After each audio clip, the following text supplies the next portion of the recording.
But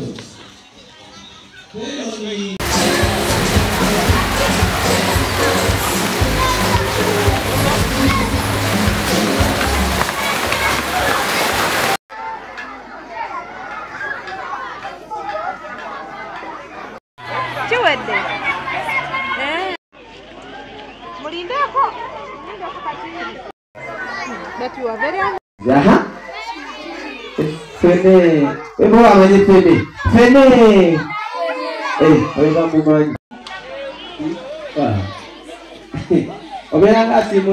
Look here in the camera. Thank you.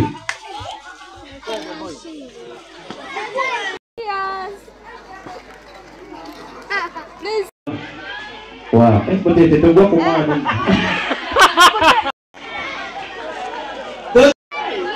You're wasting our time. Is it okay? Guys, you should not be grown as if you're beaten. You're beaten. Wow, boss. Think you have the mirror on that number. This is your corner.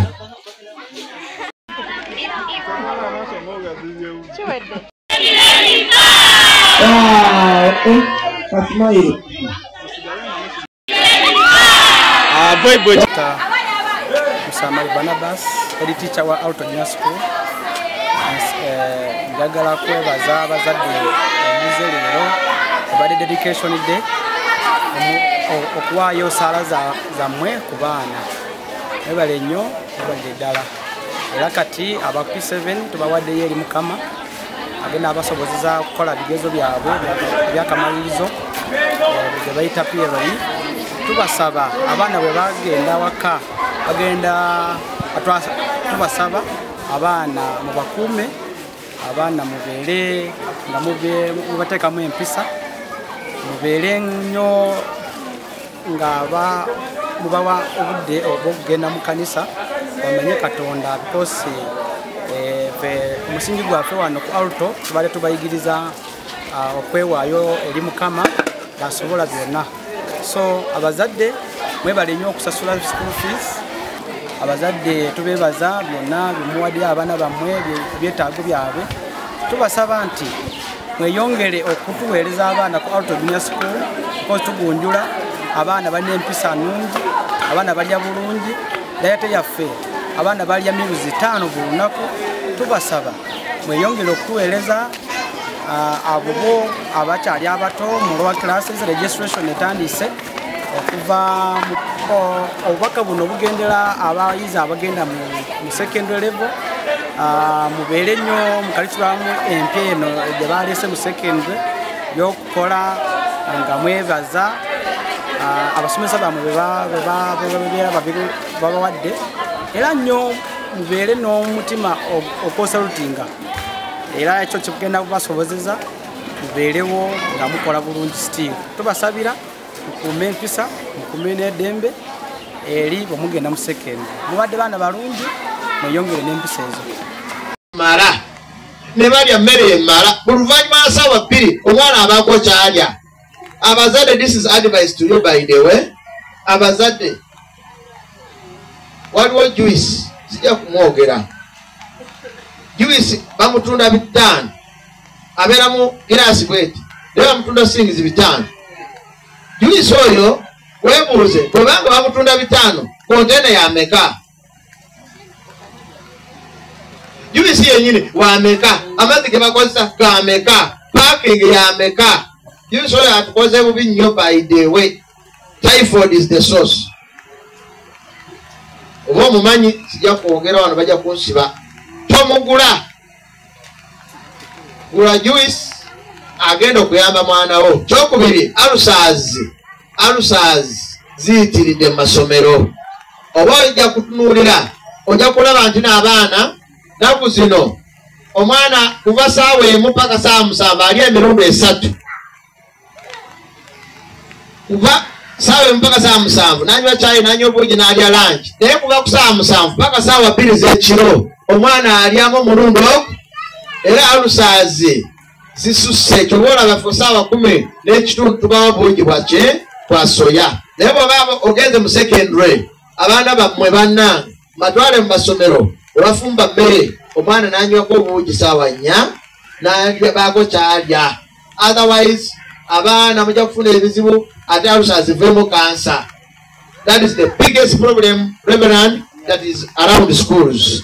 Olaba omwana enjala emuluma nolowooza oyo ayiga ensi omwolona bwonyonyi bulamu bwe.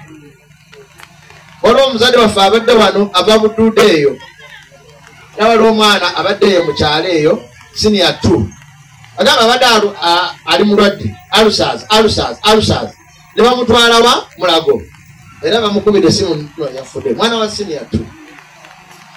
Alusaz is not a joke, so banange tutwale serious. Lwendo omuzadde wako omwana wo pocket money.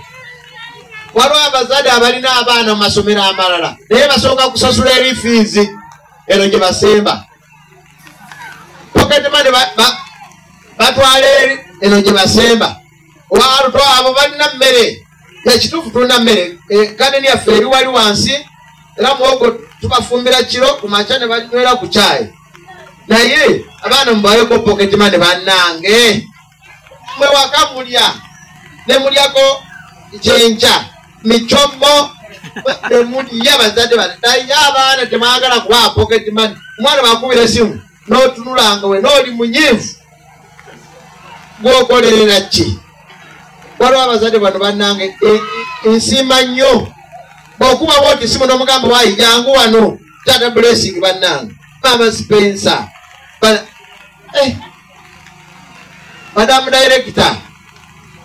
Madam Director nakusubira P1 gyetwongeramu nga 20 naye zino ezisigadde 5 6 4 bwe batyo. Era bw'obanga waliwo aliyo tukira headmaster mangu ogambe banange nze wendi era ne fees waffe banange fees ono tumukendeze ndowooza bazadde baffe bazadde banange tukendeze ku fees tukendeze ku fees bannange tugenda kwongera enkola yaffe okugirunguya naye fees anookola kye Banange, you proclaim for our parents.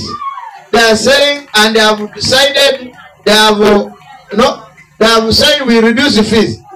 Jajagarita, fees all of Mukende. Era, Reverend Jody, Kasaba Zadi Basabie. Fees tujja kumukendeza. Era tujja kukendeza ku fees oyo nga director nja kudayo nsabe management tujja kukendeza by 50,000. Omuzadde lena ali wano kojja buze ogambe bangamba kendeza mitwalo meka oba ntono nnyo twongereko kendeza why yali sirabangako ku bazadde mu lukiiko nga bagenze ku ssomero naye betise bijambiya jambia bya kintu kendeza fees era badde basirisire Tata Blessing. These are miracles now. You have been in the church praying for miracles. This is the first miracle in Uganda. Sina bangako kusomero erikendeza fees bana mali munirabyeko teribangawo bazadde mali munirabyeko no resource and munirabye. So bana we are going to reduce fees by 50,000 and I'm very serious about this. The little money that is there, that little fees of ours, for us, it is enough, provided it is paid in time. So very fair, tusasula ampola. Era tusimanya abazade, abajumbide okusasula kye fees. Abana baffe balya, basoma, abasomesa baffe tubawa misaala gyabwe. N'abagenda mu Christmas nga bamwenya. Era tusaba wano abazade mutuwa abaana kubanga tewali ssomero erisomesa okusinga ffe. Wadde ogenda Kampala tubasinga, wano mu kyalo tubasinga. Tewali kuwogana, tewali ki, bisaawe weebiri awo. buli kirasi ene saawa chai bagenda kuzanya buli omu avaayo atuyani saawa emu banywa chai saawa 4 buji 7 mmere saawa 10 kitundu balina okunywa obuugi bwasoya ne bafuna amaanyi ne bagenda ne bazanya. After praying they can come back and shower and eat supper, then relax, go to class.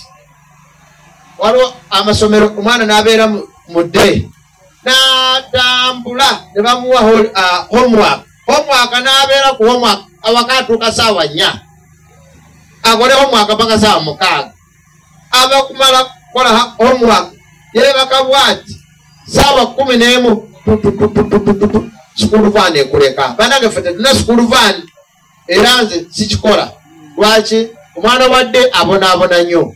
Uyo ali mu van agenze saawa 11 kusomera atuukako saawa 2 ate ng'akooye gwe linnya taxi ogende Kampala otuuka osumagira ate omwana.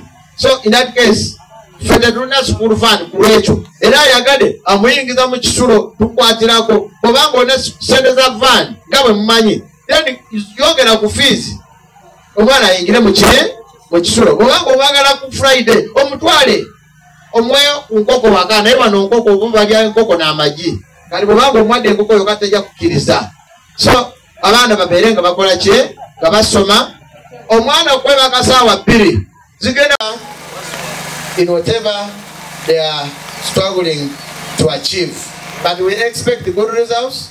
Last year twafuna mu Lugazi twali best 3 and we have been the 3rd best in Lugazi municipality for the 3rd year running. Mu Lugazi tubadde bakusatu buli mwaka kati emyaka 3 ekikopo katwagala kisooka mu Lugazi municipality. So performance, we are very sure they will perform well. Mocks, abaana bakoze mocks. Tukoze sets kati tusuka mu 2. Buli set tugikola ne tugimarkinga ne tugirivisinga. So abaana baffe, we are very sure they are going to make it.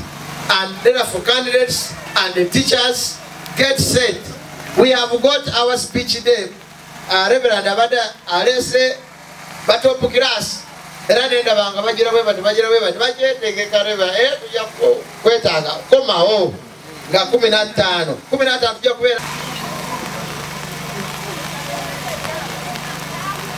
I wish our dear teachers, particularly the P17 8 spearheaded by Mr. Kemba.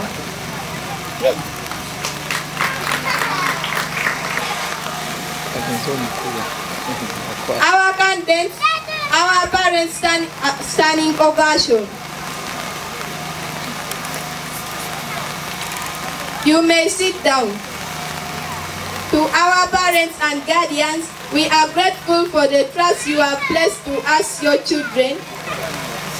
You have indeed loved us, cared as what a responsible parent should do to their children. We thank the angel that guided you right to take a bold decision to bring us here at Alto Junior School. Alto has nurtured us. Alto has been a mother to us. I personally thank my parents here present. I'm happy that you have come. Candidates, show some love to our parents. Let's give our parents flowers. Appreciation goes to the administration led by our head teacher, Mr. Barnabas, the deputy head teacher, Mr. Gidut, the deputy head teacher academics, Mr. Kemba Kezron, the director of studies, Mr. Namba Herbert. Your hard work and good leadership makes Alto a place of excellence. We thank you for creating a good environment for us to study well throughout the years. Alto performance has been seen standing well.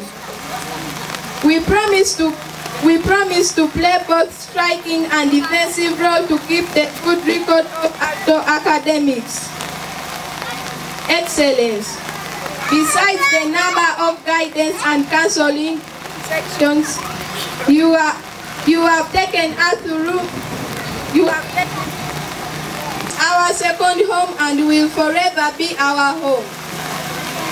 To the co-director, Madame Nanteza Harriet, we are forever indebted in you. Every time you visit us, even your presence alone inspires. Your words are like a breath to fresh air, inspiring us to reach greater heights.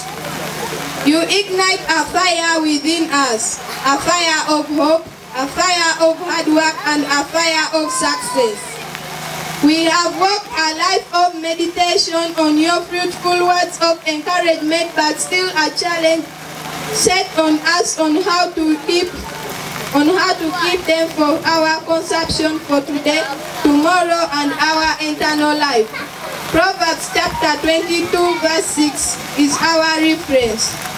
Train up a child in a way that he should go, and when he is old, he will not depart from it.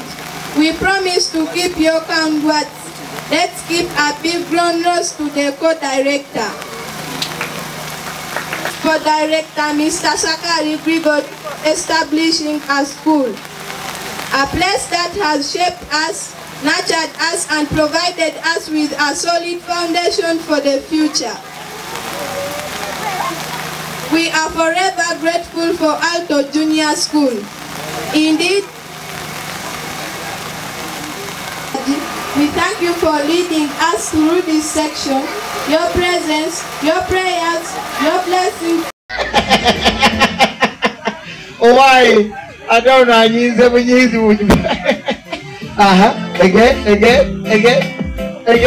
Smile. Go to God. Hello, baby. Young girl, mommy. Mommy, are you here? For you know, I'm smiling. Very good. Good. Sit down. Good. Very good. Shoes are the green. So there's no problem. Max. Kukumi. Take it at 20%. Smile.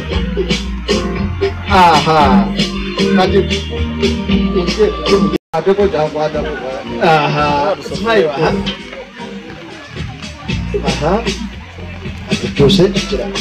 Good. Very good. Let's stand wherever you are. Stand for all of this world. Madam, send me up.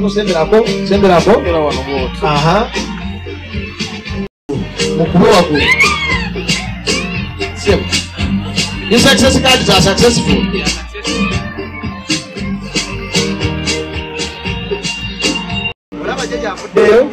Jaja, man, smile. Good.